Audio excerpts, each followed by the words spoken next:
दोस्तों मेंस 2025 का सवाल है क्वाड्रेटिक इक्वेशन और ट्रिग्नोमेट्री का मिक्सचर। यहां पर एक क्वाड्रेटिक इक्वेशन दी हुई है, बोला हुआ है दो रूट है, यानी कि हम ये बोल सकते हैं कि अल्फा प्लस बीटा जो है ये है minus times of coefficient of x divided by whole divide by 2 and product of the roots होता है constant part divided by coefficient of x square. अब सवाल पूछा अल्फा पावर 4 प्लस बीटा पावर 4 की मैक्सिमम मिनिमम वैल्यू का सम का 16 times क्या होगा। तो पहले इसको सॉल्व करते हैं।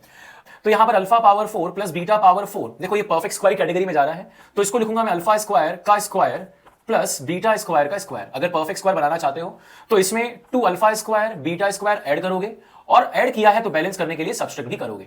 इससे होगा क्या, ये वाला जो पोर्शन है ये परफेक्ट स्क्वायर बन जाएगा, यानी कि बन जाएगा alpha square plus beta square का whole square, okay, minus 2 alpha square beta square.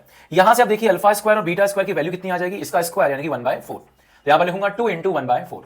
अब जैसे इसको परफेक्ट स्क्वायर बनाया वैसे ही अब मैं इसको परफेक्ट स्क्वायर बनाऊंगा, तो अंदर लिखने वाला हूं कि अल्फा स्क्वायर का स्क्वायर बीटा स्क्वायर का स्क्वायर और लिखा 2 alpha beta minus 2 alpha beta, okay, और ये बाहर परफेक्ट स्क्वायर है एंड माइनस इसका आ जाएगा माइनस 1/2। ऑलराइट, तो अब ये क्या बनेगा, ये बन जाएगा फाइनली आपका अल्फा प्लस बीटा का होल स्क्वायर, ये वाला जो पोर्शन है, ऑलराइट, और ये बनेगा माइनस 2 अल्फा बीटा। अब देखिए यहां अगर आप देखोगे तो माइनस 2 अल्फा बीटा की वैल्यू यहां से आ जाती है 1, यानी कि यहां पर मैं लिख सकता हूं प्लस 1, ऑलराइट, और ये हुआ परफेक्ट स्क्वायर प्लस यहां ये माइनस 1/2 है तो माइनस 1/2 यहां पर आ गया। अब अल्फा प्लस बीटा क्या है, माइनस कॉस थीटा बाय 2, तो ये फाइनली क्या बन जाएगा आपका, ये जो फंक्शन ऑफ थीटा है इसको मैंने मान लिया, ये बन जाएगा अल्फा प्लस बीटा का स्क्वायर मतलब cos square theta by 4 plus 1 का होल स्क्वायर माइनस 1/2। फाइनली आपके पास ये आया, ये फाइनल फंक्शन आता है जिसको मैक्सिमाइज और मिनिमाइज करना है। अब मैक्सिमम और मिनिमम वैल्यू ना इस पे डिपेंड करती है कांस्टेंट है, ना इस पे डिपेंड करती है कांस्टेंट है, ना इस पे डिपेंड करती है भी कांस्टेंट है, केवल डिपेंड करती है इस वाले टर्म पर cos स्क्वायर थीटा के ऊपर। cos थीटा की मैक्सिमम वैल्यू 1 होती है तो cos स्क्वायर की मैक्सिमम वैल्यू 1 होगी, यानी कि मैक्सिमम वैल्यू की बात करें तो ये जब 1 होगा तो 1/4 प्लस 1 होल स्क्वायर माइनस 1/2।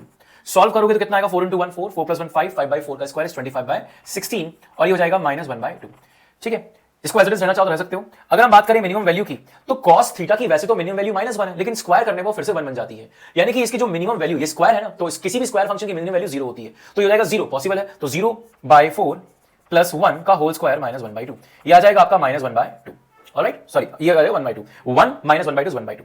अब सवाल पूछा है इसके बारे में कि ये क्या होगा, 16 टाइम्स ऑफ, अब मैक्सिमम वैल्यू कितनी है 25/16 माइनस 1/2, मिनिमम वैल्यू है 1/2, यहां से इन दोनों कैंसिल हो जाएगा और 16 × 25/16 आंसर आ जाएगा 25।